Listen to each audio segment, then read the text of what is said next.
Good afternoon everyone, this Sachin Khare और ये fundamental rights lecture series का सेकंड पार्ट है। इस वीडियो में हमें समानता के अधिकार के बारे में पढ़ना है।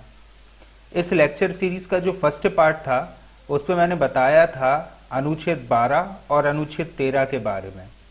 वास्तविकता में मौलिक अधिकार क्या हैं वो शुरू होता है इस वीडियो से। इस वीडियो में हम सिर्फ समानता के अधिकार को बहुत ही डिटेल में पढ़ेंगे, समझेंगे और ये पूरा जो मैं समानता के अधिकार को समझाने जा रहा हूँ ये मेंस पॉइंट ऑफ व्यू से काफ़ी ज़्यादा आवश्यक है। तो आप लोग अगर चाहें तो इस एक्सप्लेनेशन के साथ साथ में नोट्स भी प्रिपेयर करते चलें, ठीक है। तो आइए हम शुरुआत करते हैं समानता के अधिकार से।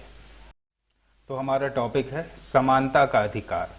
इसका पहला पॉइंट है संविधान का भाग 3, जैसा कि अपन ने पहले पढ़ा था।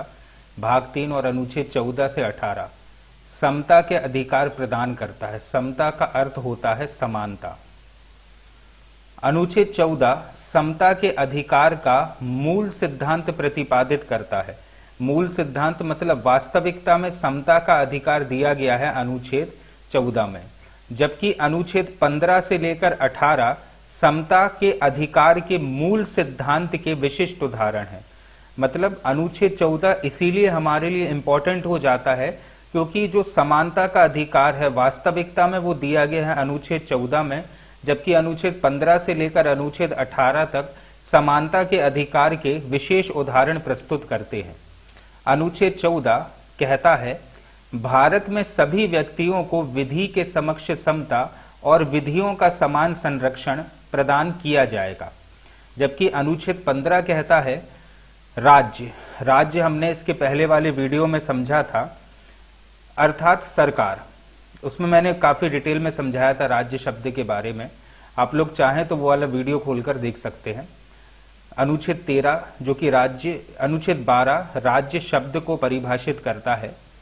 राज्य को धर्म, मूल वंश, जाति, लिंग व जन्म स्थान के आधार पर विभेद करने से रोकता है। अनुच्छेद 16 सार्वजनिक नियोजन अर्थात सरकारी नौकरियों में अवसर की समानता के बारे में है। अनुच्छेद 17 अस्पृश्यता का उन्मूलन करता है तथा अनुच्छेद 18 उपाधियों का उन्मूलन करता है। तो नेक्स्ट टॉपिक है हमारा विधि के समक्ष समता। विधि अर्थात कानून के समक्ष समानता। अब ये विधि के समक्ष समानता आखिर है क्या, तो इसको हम अब समझने जा रहे हैं। इसका तात्पर्य यह है कि कानून के सामने सभी व्यक्ति एक समान है। अनुच्छेद 14 के अनुसार राज्य किसी व्यक्ति को भारतीय राज्य क्षेत्र में विधि के समक्ष समानता और विधियों के समान संरक्षण से वंचित नहीं करेगा। है तो अनुच्छेद 14 एक ही, लेकिन अनुच्छेद 14 के दो पार्ट्स हैं। पहला पार्ट है विधि के समक्ष समानता और दूसरा पार्ट है विधियों का समान संरक्षण। ये अब हम इसमें पहला पार्ट समझने जा रहे हैं कि विधि के समक्ष समानता आखिर है क्या। तो इसको समझने के लिए हम एक तरफ रखते हैं भारत का संविधान और एक तरफ रखते हैं फ्रांस का संविधान। फ्रांस का जो संविधान है, फ्रांस के संविधान में दो प्रकार की विधियां हैं। एक होती है साधारण विधि और एक होती है प्रशासकीय विधि। जन सामान्य को साधारण विधि से, जबकि प्रशासनिक कर्मचारियों को प्रशासकीय विधि से नियंत्रित किया जाता है फ्रांस में। जबकि भारत में सिर्फ एक ही प्रकार की विधि है और उसी से सभी लोगों को नियंत्रित किया जाता है। अर्थात कानून के अधीन सभी लोग, भले ही कोई अमीर हो, कोई गरीब हो, कोई किसी भी पद पर क्यों ना हो, लेकिन कानून के नजरिए में वो एक समान ही होगा। ये अर्थ है विधि के समक्ष समानता का। तो आइए इसको कुछ और हम पॉइंट्स के माध्यम से समझते हैं। अनुच्छेद 14 में व्यक्ति शब्द का प्रयोग किया गया है, जैसे कि यहां पर देखिए ये है व्यक्ति शब्द। राज्य किसी भी व्यक्ति को, और राज्य शब्द को मैंने डिफाइन किया था आर्टिकल 12 के अंतर्गत इसके पहले वाले वीडियो में। व्यक्ति शब्द का प्रयोग किया गया है इसलिए अनुच्छेद 14 में नागरिक, अनागरिक, विधिक व्यक्ति जैसे कोई कंपनी, निगम, व्यक्तियों का समूह आदि सभी पर यह चीज लागू होती है। क्योंकि व्यक्ति मतलब सिर्फ एक व्यक्ति से नहीं है, यहां पर व्यक्ति शब्द का मीनिंग समझना बहुत इंपॉर्टेंट है। तो यहां पर व्यक्ति शब्द का मीनिंग है सभी नागरिकों से, भारतीय राज्य क्षेत्र में रह रहे भारत के अनागरिक मतलब जो भारत के मूल निवासी नहीं है, भारत के नागरिक नहीं है, किसी कारणवश भारतीय राज्य क्षेत्र में रह रहे हैं, उन पर भी ये चीज लागू होती है। कोई विधिक व्यक्ति जैसे कोई कंपनी, निगम, समूह, सभी पर यह चीज लागू होती है। यह नकारात्मक अवधारणा है। नकारात्मक इसीलिए है क्योंकि यह राज्य को कुछ करने से रोक रही है, मना कर रही है। इस वजह से यह एक नकारात्मक अवधारणा है। इसका तात्पर्य है समान परिस्थिति वाले व्यक्तियों के साथ विधि द्वारा दिए गए विशेषाधिकारों तथा अधिरोपित कर्तव्यों के मामले में समान व्यवहार किया जाएगा और प्रत्येक व्यक्ति देश की साधारण विधि के अधीन होगा।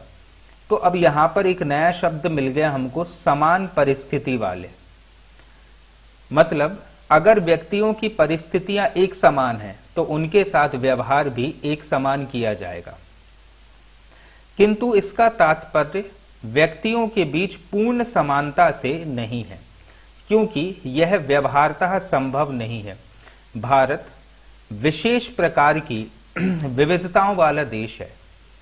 हमारे यहाँ अमीर गरीब की खाई बहुत बड़ी है और बीच में आ जाता है मिडिल क्लास। इस वजह से ये जो पॉइंट दिया हुआ है ना यहाँ पर, किंतु इसका तात्पर्य व्यक्तियों के बीच पूर्ण समानता से नहीं है, क्योंकि ये व्यवहारतः संभव नहीं है, क्योंकि समान परिस्थितियां सभी व्यक्तियों की नहीं होती। राज्य समुचित प्रयोजनों के लिए व्यक्तियों और वस्तुओं का वर्गीकरण कर सकता है और किया भी है वर्गीकरण। कोई भी व्यक्ति विधि से ऊपर नहीं है, मतलब विधि के समक्ष समता है। इसका तात्पर्य यह है कि कोई भी व्यक्ति विधि से ऊपर नहीं हो सकता। प्रत्येक व्यक्ति चाहे उसकी अवस्था या पद कुछ भी क्यों ना हो, देश की सामान्य विधि के अधीन और साधारण न्यायालयों की अधिकारिता के भीतर होता है। मतलब किसी भी पद पर व्यक्ति क्यों ना बैठा हो, कितना अमीर क्यों ना हो, कितना गरीब क्यों ना हो, वो देश की सामान्य विधि के अधीन और साधारण न्यायालयों की अधिकारिता के भीतर ही रहेगा। ये अर्थ है विधि के समक्ष समानता का। तो नेक्स्ट पॉइंट है हमारा विधियों का समान संरक्षण। अभी जैसा हम पढ़ते हुए आए हैं कि विधि के समक्ष समता, जिसका अर्थ है कि विधि के सामने सभी व्यक्ति एक समान ही होंगे, और विधियों का समान संरक्षण का अर्थ है कि जो भी विधि है या जो भी कानून है वो सभी व्यक्तियों को एक जैसा ही संरक्षण देगा। ऐसा नहीं किया जाएगा कि एक पर्टिकुलर कहना चाहिए कि विशेषता वाले व्यक्तियों को संरक्षण ज्यादा मिल जाए और एक प्रकार के जिसमें वो काबिलियत नहीं है तो उसको संरक्षण कम मिले। अर्थात अगर कानून के दायरे में किसी को संरक्षण भी दिया जा रहा है तो वो सभी व्यक्तियों को एक जैसा ही संरक्षण प्राप्त होगा। ये अर्थ है विधियों के समान संरक्षण का। विधियों का समान संरक्षण एक विशेष प्रकार से किसी वर्ग विशेष को ज्यादा शक्तियां देने की बात नहीं करता, जबकि ये वर्गीकरण करने की बात करता है। तो आइए समझते हैं हम इसके बारे में। विधियों के समान संरक्षण की अवधारणा अमेरिकी संविधान के 14वें संशोधन द्वारा दिए गए अधिकार के समरूप है। अब जैसे भारत का जो संविधान है वो बहुत से देशों से सीखा हुआ है, मतलब बहुत से देशों के संविधान से बहुत सी बातें ग्रहण करी हैं। ये हमने पढ़ा भी था कहां कहां से कौन कौन सी बातें ली गई हैं। तो विधियों का जो समान संरक्षण की अवधारणा है ये सबसे पहले अमेरिकी संविधान के 14वें संशोधन में अमेरिका के संविधान में जोड़ी गई थी, वहां से ये चीज हमने सीखी है।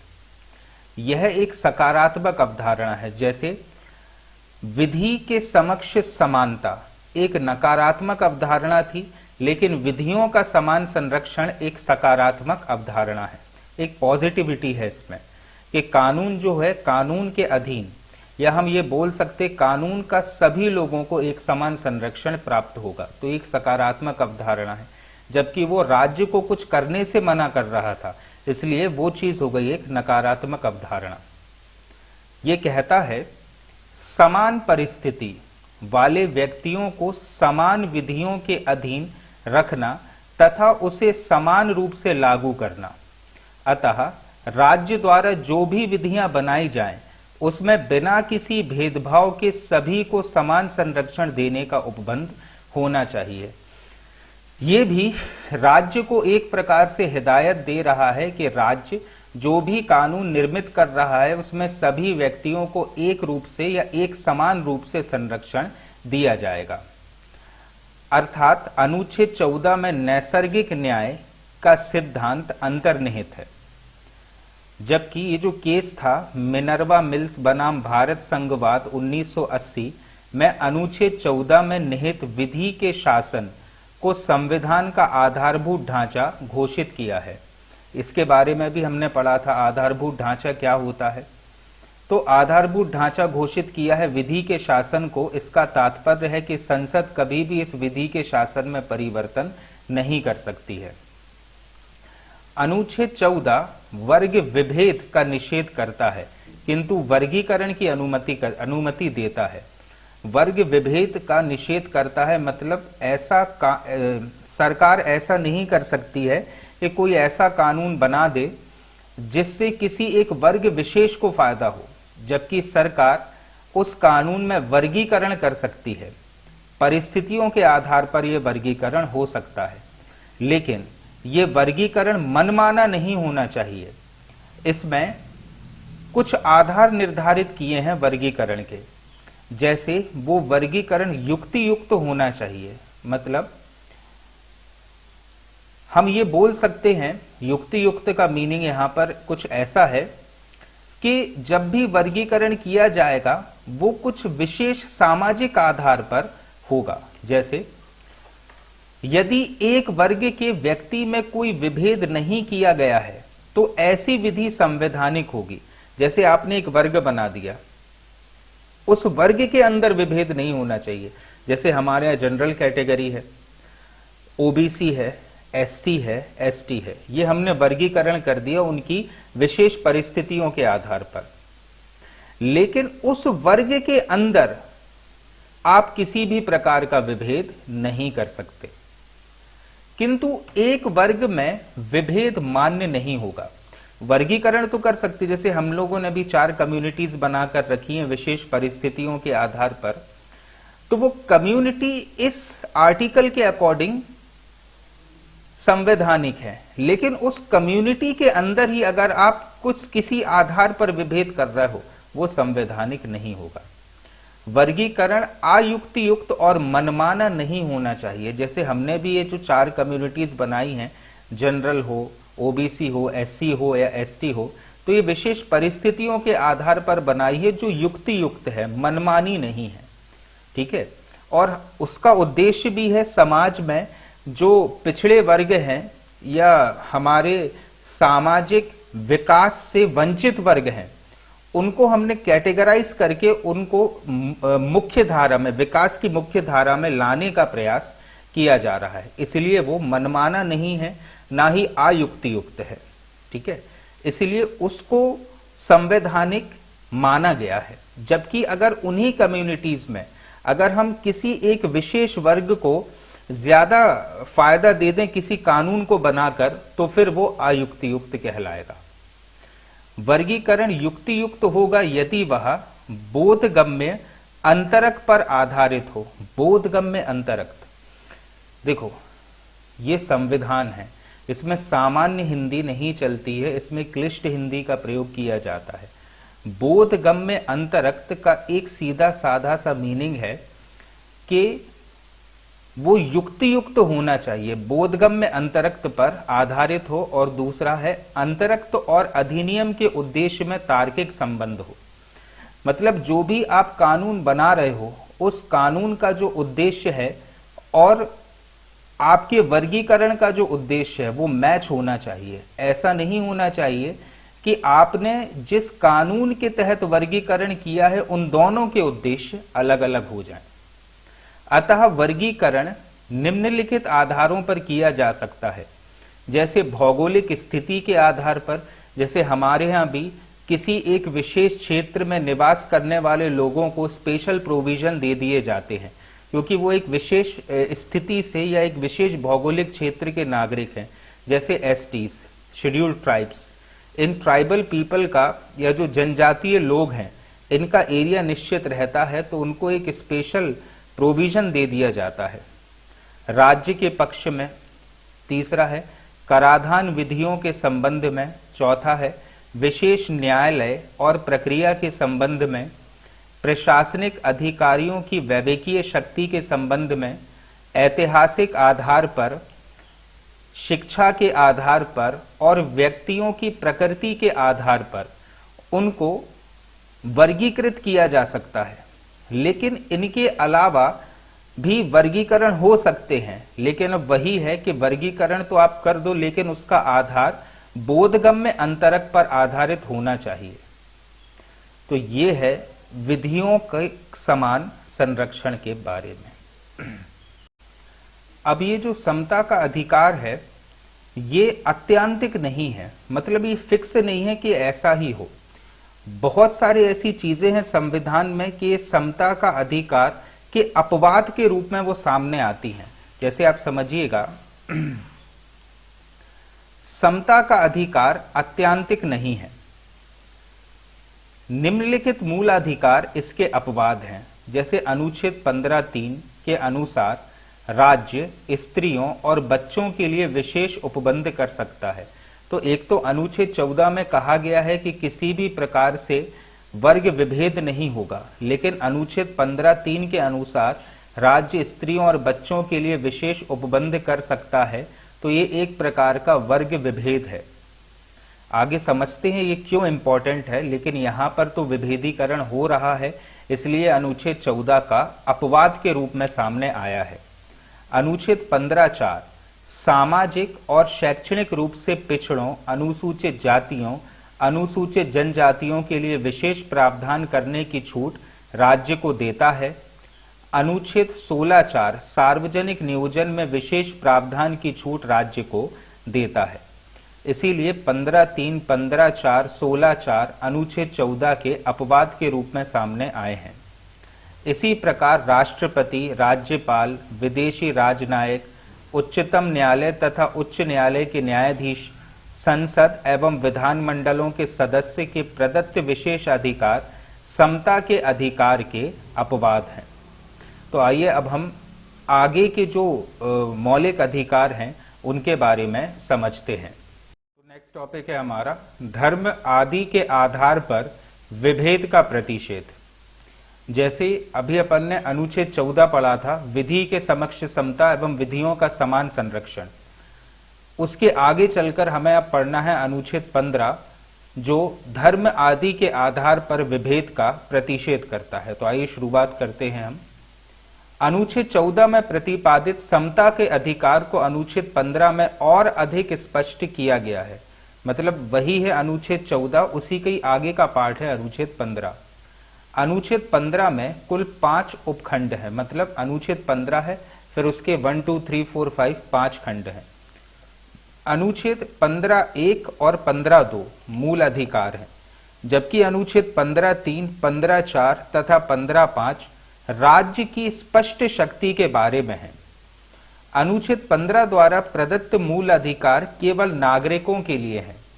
जैसे अपन ने इसके पहले वाले लेक्चर्स में पढ़ा था कि कुछ मूल अधिकार ऐसे हैं जो सिर्फ नागरिकों को प्राप्त होते हैं, और कुछ अधिकार ऐसे हैं जो नागरिक और अनागरिक दोनों को होते हैं।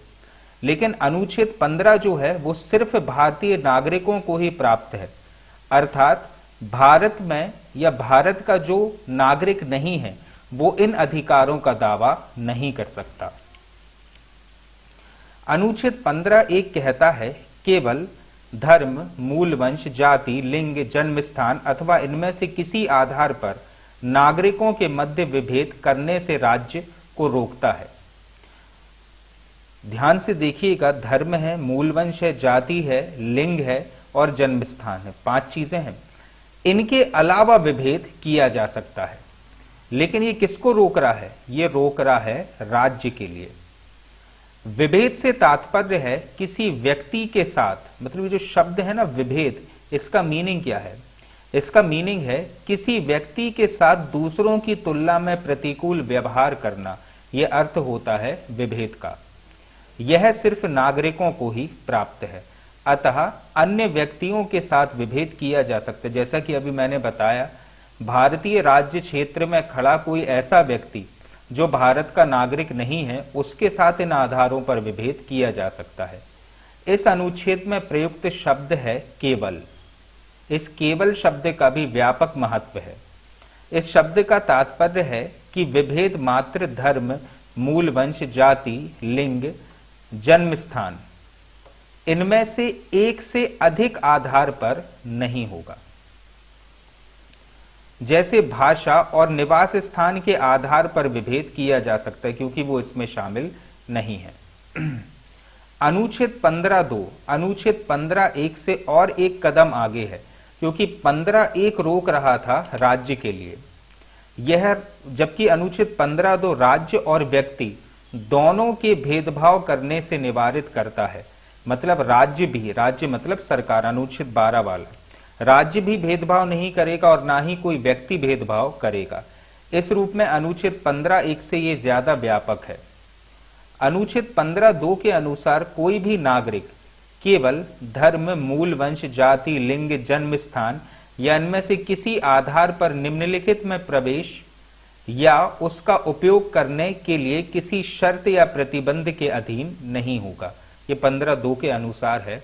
दुकानों, सार्वजनिक भोजनालय, होटलों, सार्वजनिक मनोरंजन के स्थलों, मतलब किसी भी व्यक्ति को धर्म, मूलवंश, जाति, लिंग व जन्म स्थान के आधार पर इन चीजों का उपयोग करने से वंचित नहीं किया जाएगा और ना ही राज्य निधि से पोषित या सार्वजनिक उपयोग हेतु समर्पित कुएं, तालाब, स्नान घाट, सड़क या सार्वजनिक समागम के स्थलों से या उन स्थलों का प्रयोग करने से वंचित किया जाएगा। इसीलिए अनुच्छेद 15(3), 15(4) और 15(5) अनुच्छेद 15(1) और 2 के अपवाद माने गए हैं, क्योंकि एक तरफ तो आप राज्य को और नागरिकों को कुछ विशेष प्रकार के प्रयोजनों को करने से मना कर रहे हो, लेकिन राज्य ने स्वयं 15(3), 15(4) और 15(5) के अधीन इसका उल्लंघन किया है। कैसे? आइए समझते हैं। ये राज्य को संरक्षणात्मक भेदभाव करने की अनुमति देते हैं। कौन कौन से? अनुच्छेद 15(3), 15(4) और 15(5). इसीलिए वो 15(1) और 15(2) के अपवाद के रूप में सामने आए हैं, क्योंकि जिन चीजों को करने से मना किया गया है 15(1) और 15(2) में, उन चीजों की अनुमति दे देते हैं 15(3), 4 और 5। जैसे अनुच्छेद 15(3) के तहत राज्य स्त्रियों और बालकों की उन्नति के लिए कोई विशेष उपबंध कर सकता है। किसकी? स्त्रियों और बालकों की।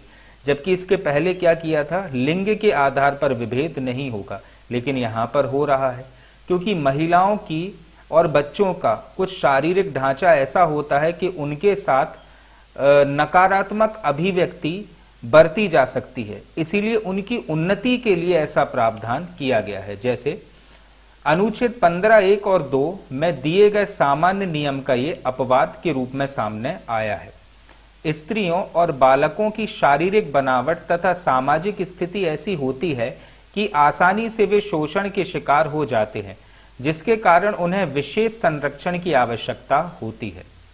वे सामाजिक कुरीतियां जैसे बाल विवाह, बहु विवाह, सती प्रथा आदि की शिकार थीं और पूर्ण रूपेण पुरुषों पर आश्रित थीं।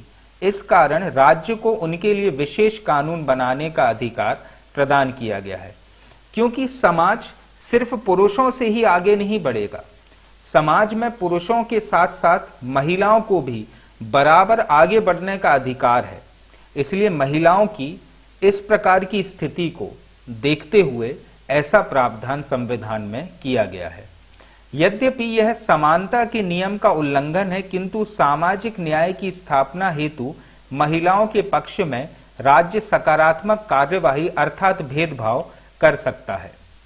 और राज्य ने ऐसा कुछ किया भी है। जैसे राज्य महिलाओं की उन्नति के लिए विशेष शिक्षण संस्थानों की स्थापना कर सकता है, और है भी।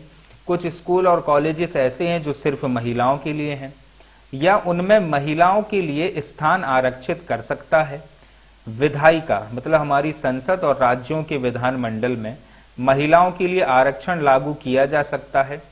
इसके अलावा महिलाओं की उन्नति के लिए समय समय पर राज्य ने कई कानून बनाए हैं, जैसे राष्ट्रीय महिला आयोग अधिनियम 1990, दहेज प्रतिषेध अधिनियम 1961।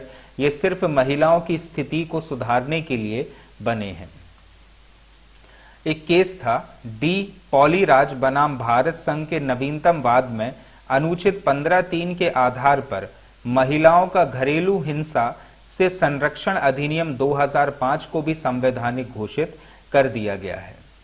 तो ये अनुच्छेद 15(3) के अंतर्गत कुछ ऐसी कार्यवाहियां की गई हैं जिससे 15(1) और 15(2) का तो उल्लंघन हो रहा है, लेकिन सामाजिक न्याय की अवधारणा साक्षर हो रही है, सजग हो रही है, और सामाजिक न्याय की अवधारणा अपने आप में ही पूर्ण हो रही है। इसलिए इस आधार पर 15(3) में विभेद किया गया है। अब अनुच्छेद 15(4) क्या कहता है? अनुच्छेद 15(4) प्रथम संविधान संशोधन अधिनियम 1951 द्वारा संविधान में अंतः स्थापित किया गया। अंतः स्थापित करने का मतलब है संविधान में जोड़ा गया। कैसे? प्रथम संविधान संशोधन अधिनियम 1951 में। यह संशोधन मद्रास राज्य बनाम चंपकम दोराई राजन, ये केस था, के मामले में न्यायालय द्वारा दिए गए निर्णय के प्रभाव को समाप्त करने के लिए किया गया था। मतलब कोर्ट ने कुछ ऐसा निर्णय कर दिया था इसमें जिससे कि सामाजिक न्याय की अवधारणा विफल हो रही थी। इस वजह से 15(4) जोड़ा गया था। इसके द्वारा राज्य को निम्न के संबंध में विशेष उपबंध करने की शक्ति प्रदान की गई। सामाजिक और शैक्षणिक दृष्टि से पिछड़े हुए नागरिकों के लिए, सामाजिक और शैक्षणिक दृष्टि से पिछड़े हुए नागरिकों के लिए विशेष प्रबंधन किया जा सकता है। अनुसूचित जाति के लिए, अनुसूचित जनजाति के लिए। इस प्रकार हम कह सकते हैं कि शिक्षण संस्थानों में आरक्षण का प्रावधान अनुच्छेद 15(4) के तहत किया गया है।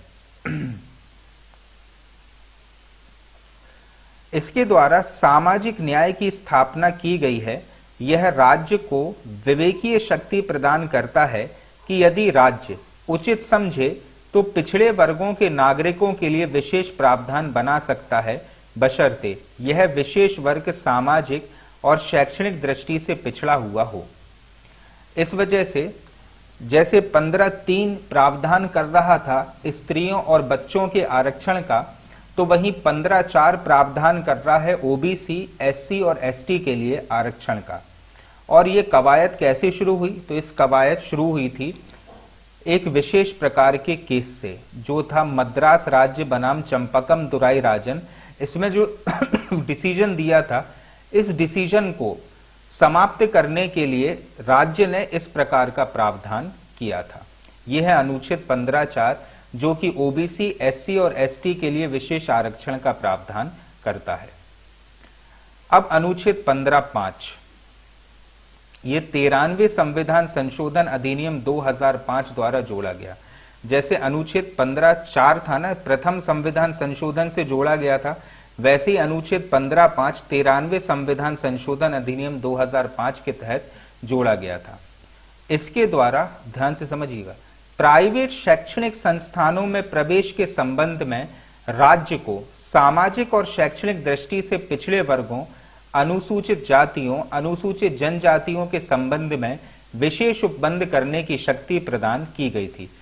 मतलब अभी तो 15(4) में प्रावधान था सिर्फ सरकारी संस्थानों में, लेकिन 15(5) के तहत जो प्राइवेट शैक्षणिक संस्थान है उसमें भी प्रावधान कर दिया गया। किंतु अनुच्छेद 30(1) में निर्दिष्ट अल्पसंख्यक शैक्षणिक संस्थान इस प्रावधान के दायरे में नहीं आएंगे। इसके बारे में भी तोड़ है। पीए इनामदार बनाम महाराष्ट्र राज्य के मामले में सुप्रीम कोर्ट ने 7 सदस्यीय पीठ ने यह स्पष्ट किया कि राज्य अपनी आरक्षित नीति अल्पसंख्यक संस्थानों तथा निजी शैक्षणिक संस्थानों में लागू नहीं करा सकता है। इस प्रकार संशोधन द्वारा उक्त निर्णय के प्रभाव को समाप्त करते हुए 15(5) के माध्यम से निजी शिक्षण संस्थानों में प्रवेश के लिए संस्थानों के आरक्षण का प्रावधान किया गया। मतलब आप ये देखिए कि 15(5) क्यों जोड़ा गया है। 15(5) इसीलिए जोड़ा गया कि ये जो केस था पीए इनामदार बनाम महाराष्ट्र राज्य, इसमें सुप्रीम कोर्ट ने कह दिया था कि जो निजी शैक्षणिक संस्थान है और जो अल्पसंख्यक शैक्षणिक संस्थान है, अल्पसंख्यक मतलब जैसे खालसा पंथ के कुछ शिक्षण संस्थान हैं, क्रिश्चियंस स्कूल्स हैं, ठीक है, उसमें ये चीज लागू नहीं होगी। तो अभी तक तो ये है कि जो अल्पसंख्यक शैक्षणिक संस्थान है उसमें इस प्रकार का आरक्षण लागू नहीं होता, लेकिन जो निजी शैक्षणिक संस्थान है उसमें लागू करने के लिए अनुच्छेद 15(5) जो है जोड़ दिया गया। अब एक दूसरा केस था ये अशोक ठाकुर बनाम भारत संघ के मामले में 5 सदस्यीय संविधान पीठ ने सर्वसम्मति से केंद्रीय शिक्षण संस्थानों में प्रवेश आरक्षण अधिनियम 2005 तथा 93वें संविधान संशोधन अधिनियम को संवैधानिक घोषित कर दिया। मतलब ये जो अनुच्छेद 15(5) है ये एक संवैधानिक मुद्दा है और ये चीज हमेशा के लिए लागू हो गई है। अर्थात अब प्रयास कुछ ऐसा है कि चाहे कोई भी शैक्षणिक संस्थान हो, चाहे भले निजी शिक्षण संस्थान हो या फिर सरकारी शिक्षण संस्थान हो, इन सभी संस्थानों में आरक्षण लागू कर दिया गया है अनुच्छेद 15(5) के तहत। अवसर की समानता। अब ये अवसर की समानता क्या है और कहां कहां पर लागू होती है, इसको समझते हैं अपन। अनुच्छेद 16 लोक नियोजन में अवसर की समानता की प्रत्याभूति प्रदान करता है। यहां पर शब्द है लोक नियोजन में। लोक नियोजन का अर्थ होता है सरकारी नौकरियां या सरकारी सेवाओं में अवसर की समानता को अनुच्छेद 16 के द्वारा लागू करवाया गया है। और जैसा अपन ने अनुच्छेद 15 में पढ़ा था कि 15(1) और 2 में मौलिक अधिकार हैं, जबकि 15, 3, 4 और 5 उसका अपवाद है, बिल्कुल वैसा ही अनुच्छेद 16 में भी है। अनुच्छेद 16(1) और 16(2) में अवसर की समानता के सामान्य सिद्धांत का उल्लेख किया गया है, जबकि अनुच्छेद 16, 3, 4 और 5 उसके अपवाद है। तो आइए समझते हैं। स्ट्रक्चर बिल्कुल वैसे ही 16 का जैसा अनुच्छेद 15 का था। अनुच्छेद 16(1) कहता है राज्य के अधीन किसी पद पर नियोजन अथवा नियुक्ति के संबंध में सभी नागरिकों को समान अवसर प्रदान किया जाएगा। मतलब सरकार के अधीन अगर कोई भी सेवाओं में भर्ती की जा रही है, कोई भी नियोजन हो रहा है या नियुक्ति हो रही है, तो सभी नागरिकों को एक जैसा अवसर प्राप्त होगा। ये कह रहा है अनुच्छेद 16(1). जबकि अनुच्छेद 16(2) कहता है इस विषय में केवल धर्म, मूलवंश, जाति, लिंग, जन्म स्थान, उद्भव और निवास, 2 नई चीज यहां पर जुड़ गई हैं। एक है उद्भव और एक है निवास। उद्भव और निवास के आधार पर नागरिकों के मध्य कोई भेदभाव नहीं किया जाएगा। तो फिर से समझ लीजिए अनुच्छेद 16(1) और अनुच्छेद 16(2) को। अनुच्छेद 16(1) प्रावधान करता है लोक नियोजन का या फिर किसी नियुक्ति का कि उसमें किसी भी नागरिक के साथ विभेद नहीं होगा, जबकि अनुच्छेद 16(2) प्रावधान करता है कि इस विषय में केवल धर्म, मूलवंश, जाति, लिंग, जन्म स्थान, उद्भव और निवास के आधार पर नागरिकों के मध्य भेदभाव नहीं किया जाएगा। अनुच्छेद 16 द्वारा प्रदान किया गया मूल अधिकार सिर्फ नागरिकों के लिए है। अर्थात भारत की मुख्य भूमि पर निवास करने वाला अगर कोई गैर नागरिक है उसको ये चीज प्राप्त नहीं होगी। अवसर की समानता का अर्थ अर्हताओं और मापदंडों से मुक्ति नहीं है। मतलब ये ऐसा अधिकार नहीं है कि अगर क्वालिफाइड ही ना हो व्यक्ति तो भी उसको समान अधिकार मिलेगा, ऐसा नहीं है। जैसे कि यहां पर दिया हुआ है अवसर की समानता का अर्थ अर्हताओं और मापदंडों से मुक्ति नहीं है। राज्य आवश्यक अर्हता और मापदंड निर्धारित कर सकता है। मतलब अगर नियुक्ति कर रही है सरकार, तो वो मापदंड निर्धारित कर सकती, जैसे यूपीएससी का नॉर्मली है कि व्यक्ति 21 ईयर्स कंप्लीट कर चुका हो और एटलीस्ट ग्रेजुएट हो। ऐसा कोई भी प्रावधान नहीं है कि फर्स्ट क्लास पास हो या कुछ और हो, कि वो रेगुलर स्टूडेंट हो या फिर उसने प्राइवेट से अपनी पूरी पढ़ाई करी, ऐसा कोई भी प्रावधान इसमें नहीं है। लेकिन एटलीस्ट इतनी क्वालिफिकेशन तो पूरी करना ही होगी। निर्धारित अर्हताओं में मानसिक योग्यता, शारीरिक दक्षता, अनुशासन, नैतिक स्तर या जनहित आदि रखा जा सकता है। अर्हता पद की प्रकृति के अनुसार होनी चाहिए, मनमानी नहीं। तो भले ही अनुच्छेद 16(1) और 16(2) हमारे लिए उपबंध के रूप में दे दिए गए हों, लेकिन उसमें भी एक समझाइश दी गई है, और वो ये है कि अवसर की समानता में अर्हता और मापदंड निर्धारित कर सकती है सरकार। हाँ, अर्हता और मापदंड आप मैच कर रहे हो तो ही आप इस चीज का लाभ उठा सकते हो। नेक्स्ट पॉइंट है हमारा, अनुच्छेद 16(1) केवल प्रारंभिक नियुक्ति के मामले में ही नहीं है। मतलब सिर्फ कर्मचारियों को नियुक्ति पर यह लागू नहीं होता, जबकि यह पदोन्नति मतलब प्रमोशन, पदच्युति मतलब पद से हटाया जाना, वेतन, अवकाश, ग्रेच्युटी, पेंशन आदि सभी चीजों पर यह चीज लागू होगी।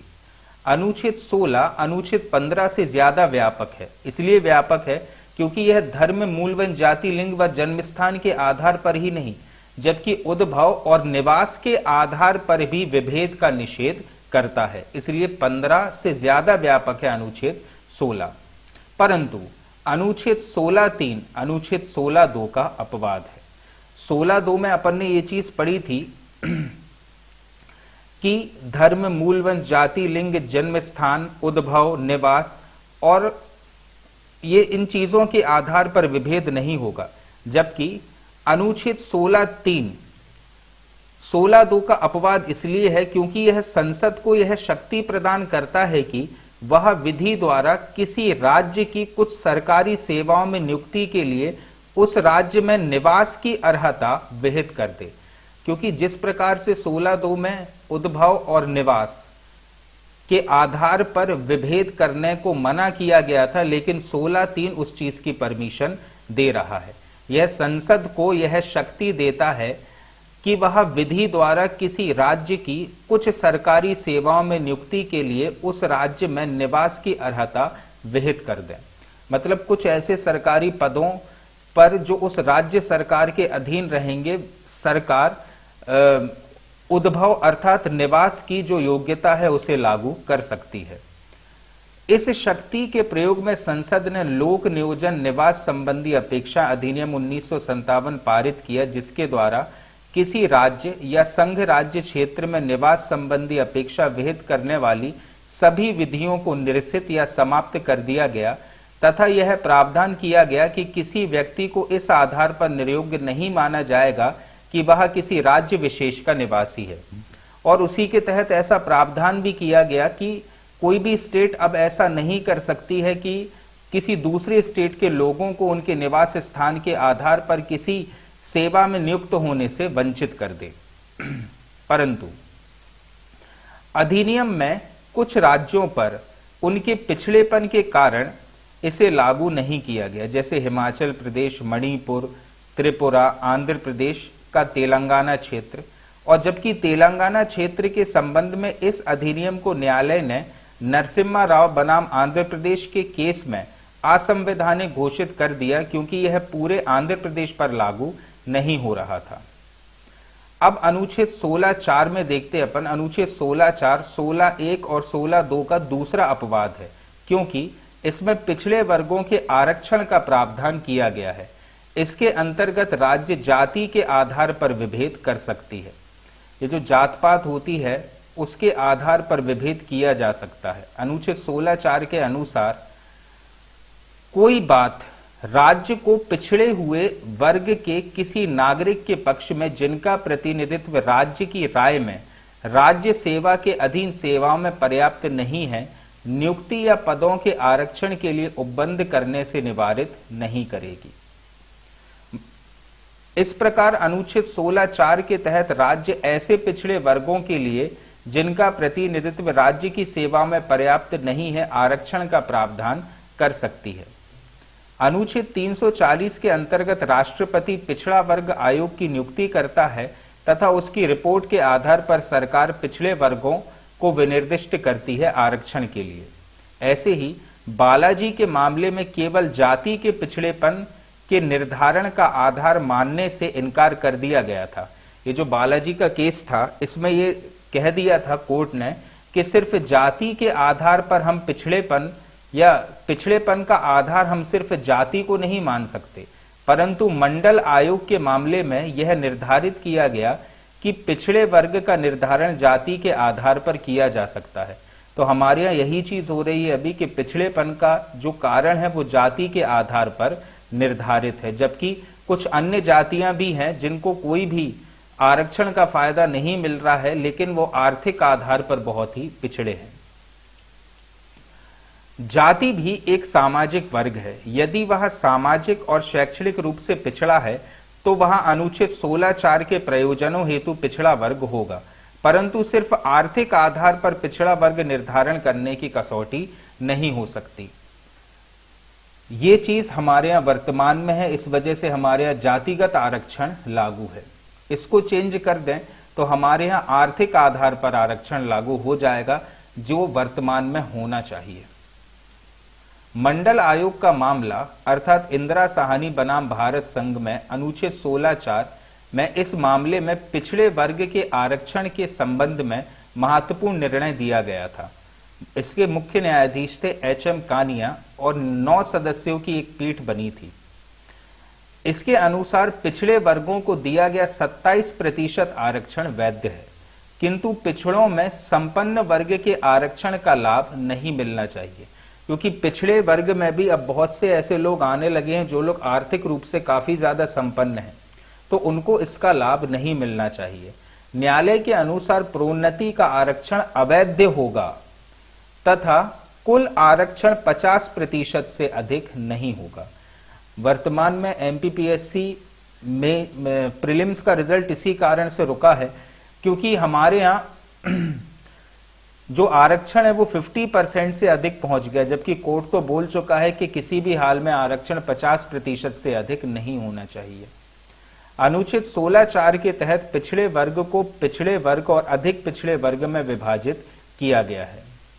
अब अनुच्छेद 16(4) का 77वें संविधान संशोधन अधिनियम 1995 द्वारा जोड़ा गया है। इसमें राज्य को यह शक्ति दी गई है कि वह अनुसूचित जाति तथा जनजातियों के लिए प्रोन्नति में आरक्षण की व्यवस्था कर सकता है। कौन? सरकार सरकार कर सकती है एससी और एसटी के लिए प्रमोशन में आरक्षण की व्यवस्था। उसकी राय में राज्य के अधीन की सेवाओं में इन वर्गों का पर्याप्त प्रतिनिधित्व नहीं है। ये अधिकार दिया गया है राज्य को अनुच्छेद 16(4) का के तहत। यह संशोधन इंदिरा साहनी के प्रकरण में न्यायालय के निर्णय के प्रभाव को समाप्त करने के लिए किया गया था। अब अनुच्छेद 16(4) खा 81वें संविधान संशोधन द्वारा जोड़ा गया, जो कि अग्रनयन के नियम को मान्यता देता है। अब ये क्या है अग्रनयन का नियम, तो इसके बारे में समझिएगा। जैसे बैकलॉग की जो वैकेंसीज हैं उसके बारे में है। जैसे वैकेंसीज में आरक्षण लागू हो गया, लेकिन हो सकता है कि किसी एक कम्युनिटी की पूरी सीट्स ना भरी हो। जैसे फॉर एन एग्जाम्पल किसी भी पद की वैकेंसीज आई, लेकिन उसमें एसटी कम्युनिटी से कोई भी नहीं आया, तो ऐसा नहीं होगा कि एसटी कम्युनिटी की जो वैकेंसीज हैं वो किसी जनरल वाले को उठाकर दे दी जाए। वो आगे बढ़ जाएंगी, मतलब अलग से वैकेंसीज निकाली जाएंगी जो सिर्फ उसी कम्युनिटी के लिए निकाली जाए। और ये संवैधानिक है क्योंकि अनुच्छेद 16(4) खा इसका प्रावधान करता है, इसको समझना। इसके अनुसार यदि किसी वर्ष आरक्षित स्थानों में से कुछ स्थान भरे नहीं जा सके हों, तो ऐसे बकाया आरक्षित स्थानों को एक अलग वर्ग माना जाएगा तथा उसे आगे के वर्षों में एक अलग श्रेणी के रूप में भरा जा सकता है, और इसे 50% माना जाएगा, चाहे भले वह 50% की सीमा से आगे बढ़ जाए। मतलब आप एक ऐसी वैकेंसी निकालोगे जो सिर्फ एक विशेष कम्युनिटी के लिए निकलेगी, और जैसा कि पहले बोल दिया गया था कि 50% से ज्यादा आरक्षण नहीं होगा, लेकिन यहां पर तो सभी वैकेंसीज एक पर्टिकुलर कम्युनिटी के लोग ही भर पाएंगे, लेकिन इसे आरक्षण की सीमा को क्रॉस किया हुआ नहीं माना जाएगा। यह संवैधानिक प्रावधान है अनुच्छेद 16(4) खा के तहत।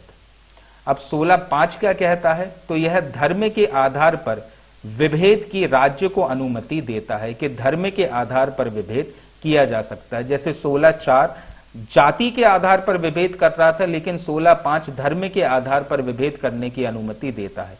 इसके अनुसार राज्य द्वारा निर्मित कोई ऐसी विधि जो किसी धार्मिक या सांप्रदायिक संस्था के किसी पदाधिकारी या सदस्य के रूप में किसी विशिष्ट धर्म या संप्रदाय के लोगों का नियुक्ति किए जाने का प्रावधान करती है, वह प्रवर्तनीय होगी।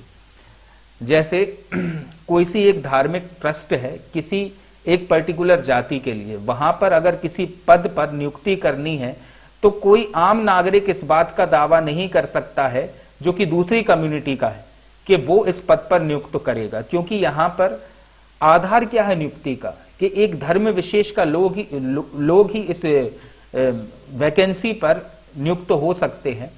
तो ये भी संवैधानिक है कि धर्म के आधार पर विभेद किया जा सकता है अनुच्छेद 16(5) के तहत। नेक्स्ट टॉपिक है हमारा अस्पृश्यता का अंत। अब देखो ये जो शब्द है ना अस्पृश्यता, ये कहीं पर भी डिफाइंड नहीं है कि अस्पृश्यता होता क्या है, अस्पृश्यता का मीनिंग आखिर है क्या। ना तो ये संविधान में कहीं पर डिफाइंड है और ना ही किसी अधिनियम में इसकी डेफिनेशन दी गई है। तो आइए समझते हैं अस्पृश्यता क्या है और संवैधानिक प्रावधानों के आधार पर कैसे अस्पृश्यता का उन्मूलन किया गया है। अनुच्छेद 17 समता के अधिकार का एक विशिष्ट उदाहरण है।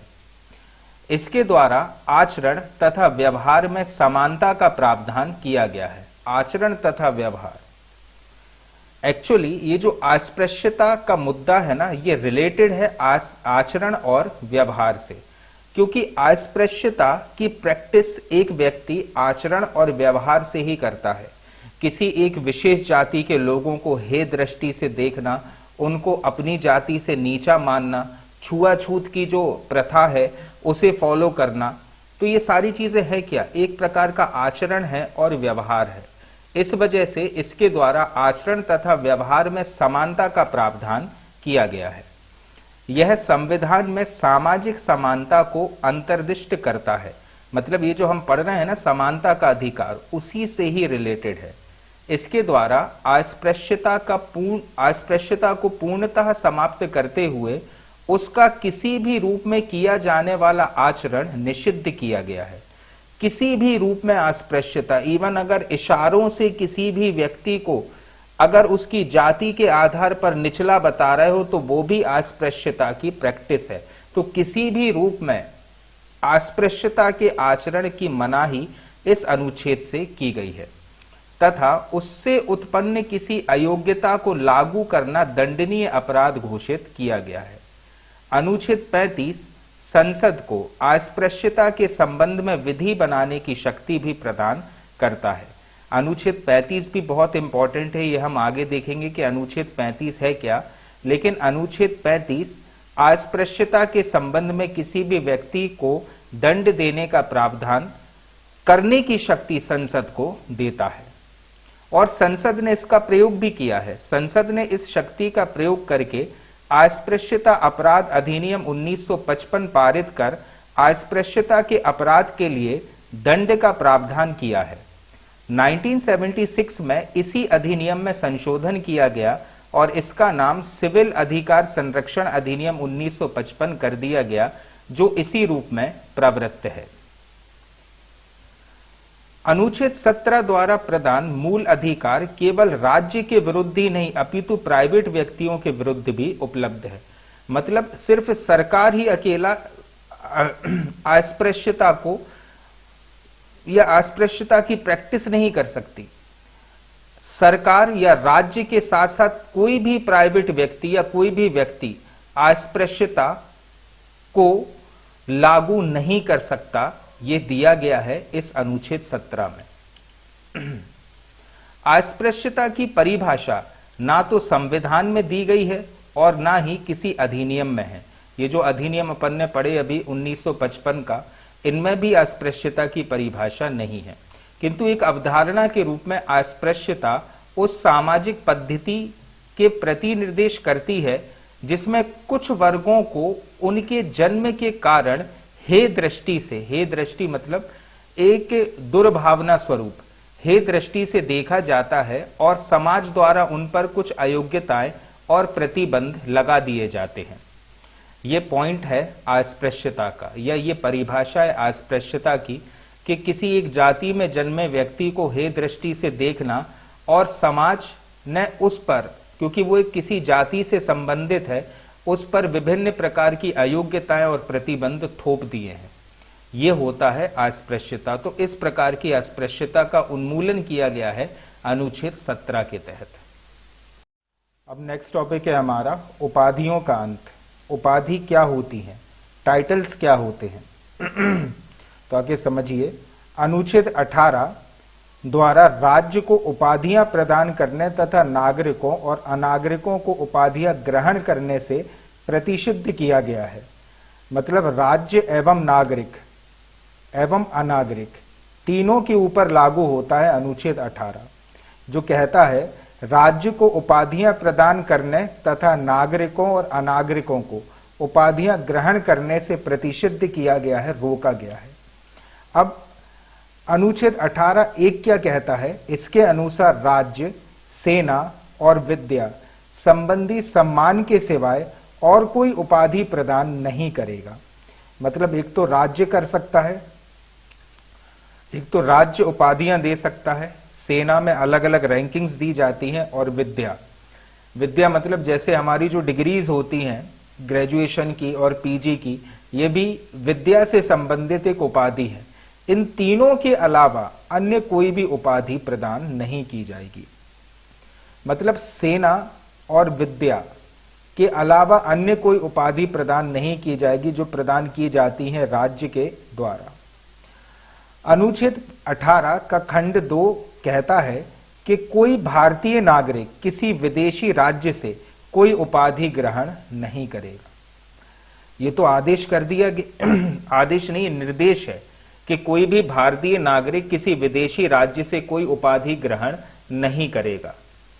लेकिन क्योंकि ये जितने भी मौलिक अधिकार है अनुच्छेद 18 के तहत, ये सभी अधिकार निर्देश के रूप में दिए गए हैं, ना कि आदेश के रूप में। इस वजह से इन पर कोई दंडात्मक कार्यवाहियां नहीं होती हैं। हालांकि संसद कार्यवाही का प्रावधान कर सकती है। अनुच्छेद 18 का खंड 3 ऐसे विदेशी व्यक्ति जो भारत में कोई लाभ या विश्वास का पद धारण करते हैं, जैसे दूसरे देशों के राजनायक जो भारत में लाभ का पद धारण कर रहे हैं, के बारे में है। ऐसे व्यक्ति किसी विदेशी राज्य से कोई उपाधि राष्ट्रपति की सहमति से ही ग्रहण करेंगे, अन्यथा नहीं। मतलब अगर कोई विदेशी व्यक्ति है जो किसी लाभ के पद पर है भारत में, उसको अगर कोई सा सम्मान किसी विदेशी राज्य ने दिया है तो वो राष्ट्रपति की अनुमति लेकर ही वो सम्मान ग्रहण करेगा।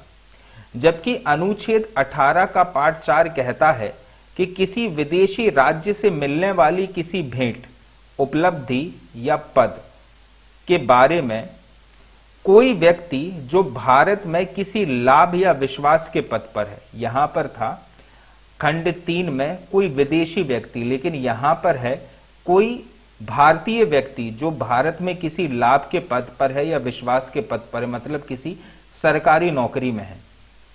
किसी विदेशी राज्य से कोई भेंट, उपलब्धि या पद राष्ट्रपति की अनुमति से ही ग्रहण करेगा।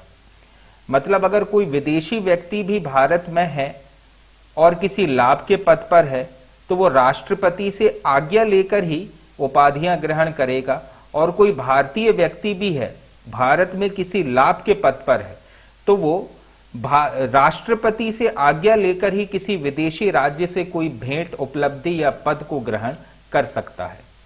अब ये समझने वाली बात है कि अनुच्छेद 18 सिर्फ निर्देशात्मक है, आदेशात्मक नहीं है।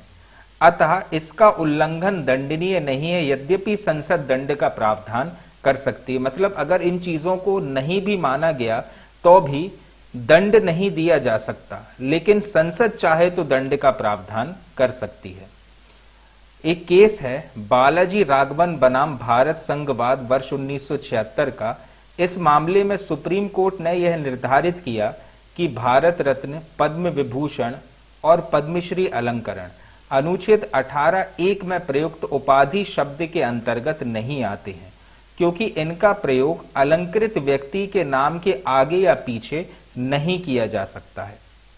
लेकिन फिर भी कई लोग हैं जो अपने नाम के आगे भारत रत्न लगा देते हैं, पद्मश्री, पद्म विभूषण, पद्म भूषण ऐसे नाम के आगे या शुरुआत में लगा देते हैं। तो वही है कि ये एक प्रकार के निर्देशात्मक तथ्य है, ना कि आदेशात्मक, और संसद ने अभी भी इनका उल्लंघन जो है दंडात्मक नहीं बनाया है। अब बात करते हैं कि उपाधियों का अंत क्यों किया गया।